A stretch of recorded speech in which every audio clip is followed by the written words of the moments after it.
Hey, what's up everyone, it's Rinku, and today we have finally confirmed that Kamasylvia Part 1 is coming the next patch. So, to get it started, we are going to look at the official Kamasylvia Part 1 trailer. Now, this is pretty hype. I believe everything in this video we'll be able to check out in 1 week's time. So, in the next patch, this will come, and Korea has actually had this update for quite a long time. They, I believe, got this December of last year, so there's already a year's worth of knowledge discovered about this area. Online there'll be information about every single item that you can gain in this area already. Everything's already released in Korea, but we are finally getting our hands on it. So it's going to be pretty exciting, pretty awesome. There's actually a lot of grind spots that come with this. There's going to be a new quest line, there's going to be a new daily and weekly, same kind of deal, but all in all it's going to be very, very awesome. A ton of new things to explore, a ton of random quests, I'm sure, a lot of lore. So this is based off of the elves, if you couldn't guess already. So the whole area is going to be themed after rangers, dark knights, and just elves in general, and also these crazy new races that we have like no idea what they are. So it's going to be awesome. There's going to be tons of new content to explore. We've been waiting for this for so fucking long, and also in the post that we go over today, it'll have some additional information about this. Now, if you guys are wondering what changed in the game today, because there was no patch or downtime today, there was actually 2 new costumes, and we'll be looking at that at the end of the video, by the way, so I'll throw that in here. But holy shit, that is scary. That is the new Griffin mobs. Oh, I also forgot there's a new boss coming out with this part 1. The Griffin boss should be coming out, and also that will mean the new boss helmet, the Griffin helmet, will be coming out. So just more and more content. This is all part 1. Something that the description of this update doesn't even mention is I believe part 1 also comes with the new crystals. I'm not entirely sure if we'll see the new crystals next week, but I have a hunch that might be a thing as well. And a huge shout out to the T9 horse, the Pegasus, which is also coming out. So honestly, there's a lot of stuff in part 1 that we have to look forward to. Part 2 is just like the finishing touch, adding the capital city, adding like the rest of the area, but part 1 seems like it actually will be the bulk of things. There's the altar of training right there. That's where the new daily and weekly actually is. You'll have to climb up there and do that shit, but that is Black Desert. Holy shit, I can't wait. Let's actually read about this now. So here is an Inven Global kind of list of things we have to look forward to in 1 week. It basically says the arrival of Kamasylvia Part 1 has been confirmed and is coming out in the next week. And it is also the native land of Rangers and Dark Knights, like I've already gone over. It is located south of the Hex Sanctuary and is about the size of Calphion, it says. So be prepared to explore the Elven Forests and discover the lore of 2 classes along with the story of the legendary Kamasylvia tree. So very, very cool stuff. Now I'm sure you can already see it. There is the T9. It even has a guide on how to get the T9. So I'll link this, which will have this linked in here, which you can click to go see that. Blah, blah, blah. We'll actually see the trailer of this horse at the end of the video as well.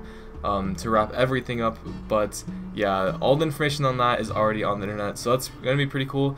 If you just want a heads up on the horse, it is a 1% chance after you do a bunch of shit, so it's still gonna be rare even if you go through the process of getting this. You need a T8 courser, then you need to do a quest, or you have the ability to do quests, but you basically need 200 items or so, it seems, or enough items to make 200%, yada yada yada. But once you do everything, you have a 1% chance. So every time you try to get this horse, you'll have a 1% chance. I'll be trying to go after it. I'll do the whole process at least a few times on stream, I'm sure.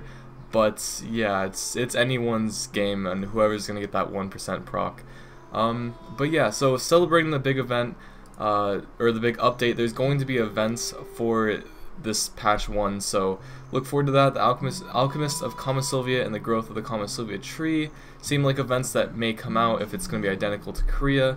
The Kamasylvia expansion does have 2 parts, though the official release for Kamasylvia Part 2 has not been determined, but it should be coming this year. I believe it was confirmed, or kind of confirmed, that's coming in the next month or 2, and that Mystic is going to come by the end of the year. So we should have all of this like settled, but before the end of the year. I think that's pretty much a given at this point. So it's coming soon, very soon. And yeah, part 1 like I said, has been in Korea for a year, but we know a lot about it. So we know that these spots are designed for level 58 or above players. This is pretty standard because a lot of people have tested this, and it's honestly made for the end of the game. You're gonna need end game gear to even think about trying to kill stuff in this area, but there is definitely documentation in all the areas, and the absolute best training spot in this expansion will be places that top end guilds fight over. They're gonna be better than Akhman, Histria. They're gonna be better than anything currently in the game for money and experience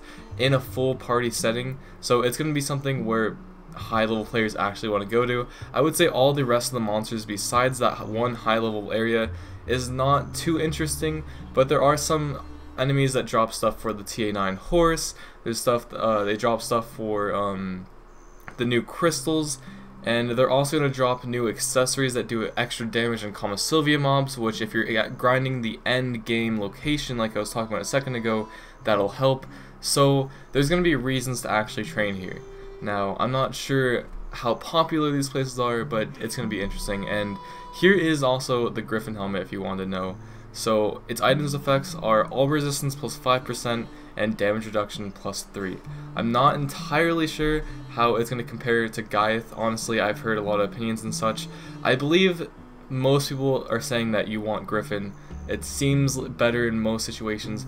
I'm not sure though. So if anyone wants a theory craft about the two helmets, that'll be interesting. But now we actually have an option between boss gear of similar stature, I guess. So that's gonna be cool. Of course, the Griffin helmet is gonna be obtained by the new boss, the Griffin, which is, by the way, in Navarne Steppe, wherever that is. So when we get out, look for that area because there's gonna be a new Griffin boss, which is really cool.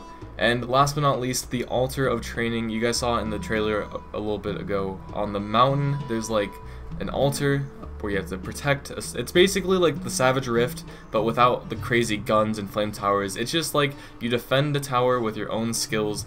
It's a daily, it's in the open world. It's a little bit different than the Rift, and you can do it with 5 people. So it's basically like a normal daily quest, but it's defense kind of like the Rift. So that's why I'm kind of bringing that in here. But it doesn't. It's not. Has nothing to do with the Rift. So this is a new daily, weekly, by the way, that drops the new best in slot belt. It's basically a basilisk belt with HP. I believe it gives 3 AP and 25 HP per every single upgrade. So every upgrade you get more and more HP as well.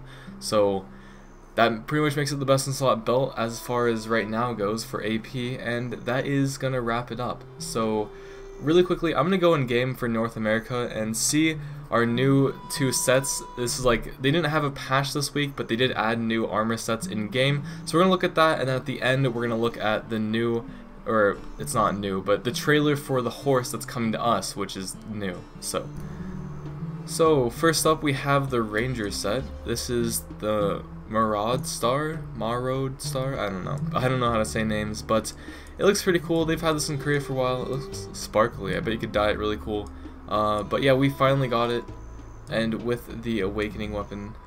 So all in all, looks pretty cool. I've seen this around a lot on the internet, just cause Korea, but yeah, now we finally have it, as well as the Tamer outfit. So this one's kind of wild. I'm not sure my opinion on this one, honestly. It just looks interesting. But yeah, then again, I guess you could dye it, so that'll look interesting. I just realized that has like a fish in writing here. That's interesting. So it's got that theme look. I kind of like this detail right here. I don't like much else about it, but that's that. And it has like a swirly staff. So if you want a staff with swirls, that is the way to go. Alright, so I just had to show off the new cash up update because I don't know when else I'd show this off. But without further ado, let's just watch the trailer to the Pegasus horse, and we'll leave it at that.